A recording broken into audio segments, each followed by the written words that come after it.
Uno no entiende cómo a estas alturas de la vida, en la capital de una de las economías más bollantes, por ahí algunos hablan del milagro colombiano, increíblemente, pero así creo que el gobierno Duque habla de esas cosas, no seamos capaces de solucionar algo tan simple como tapar los huecos de la capital.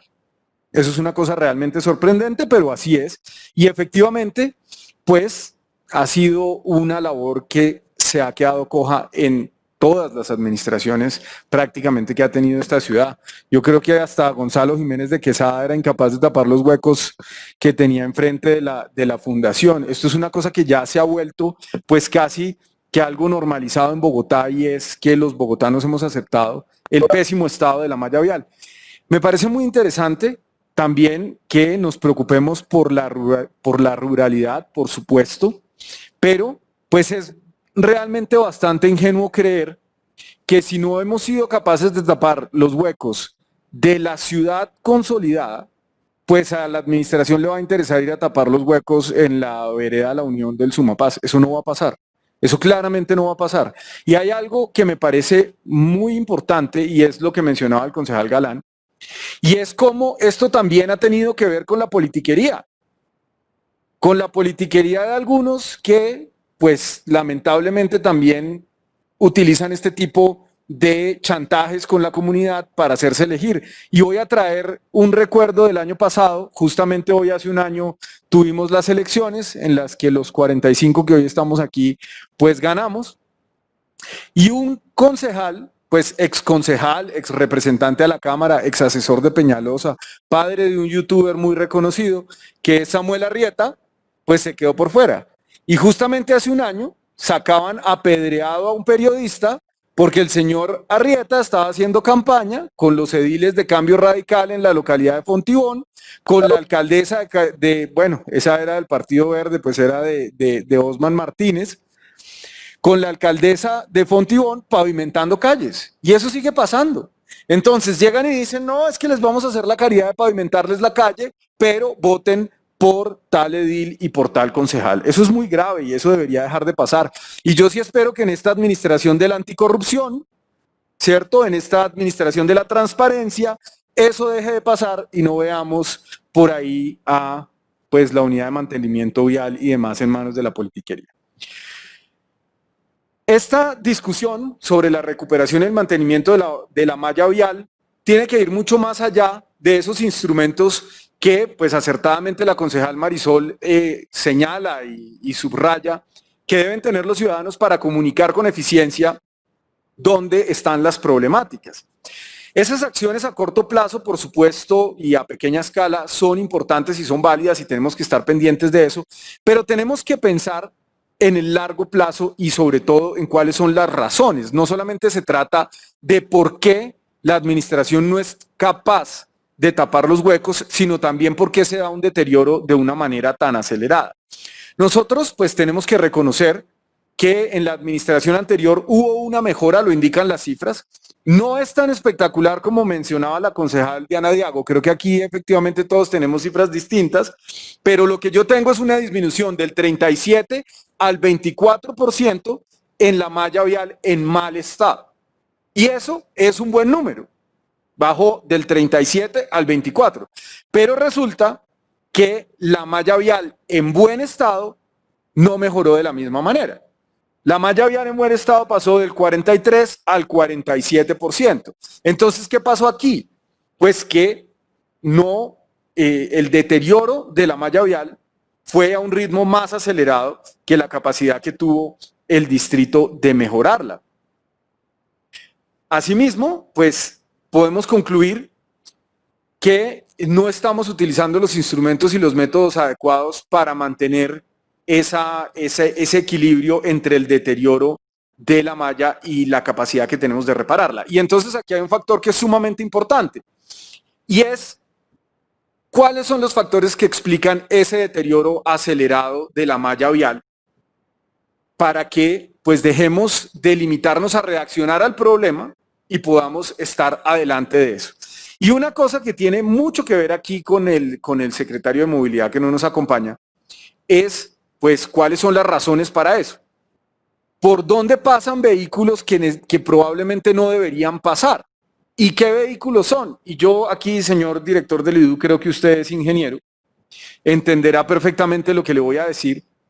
Los vehículos articulados y sobre todo los biarticulados generan un enorme deterioro en la malla vial de la ciudad, gigantesco, que es otra de las grandes diferencias que hay con los modos férreos.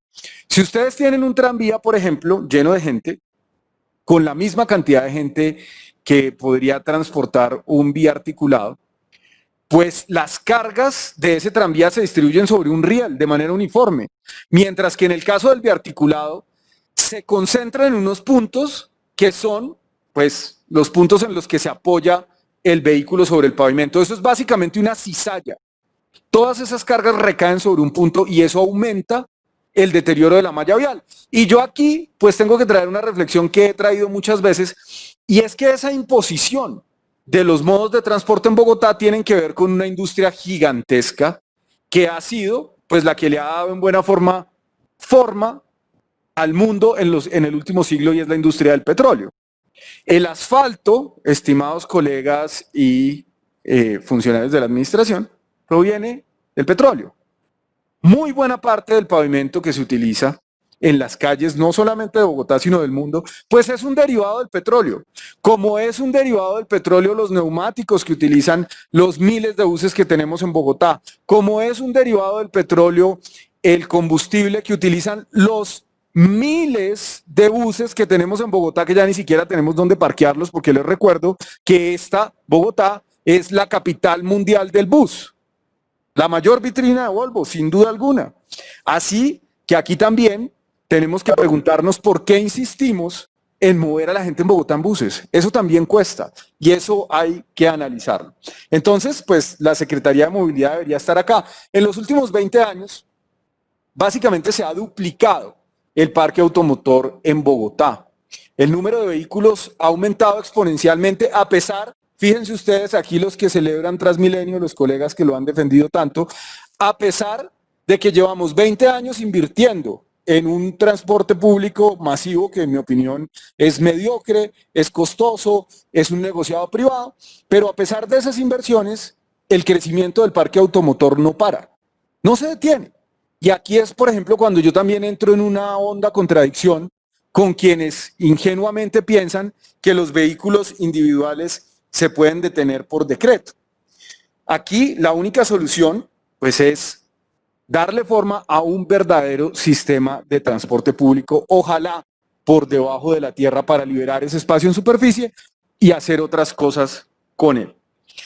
El aumento de tráfico y trancones en las vías principales también genera una afectación en el resto de la malla vial.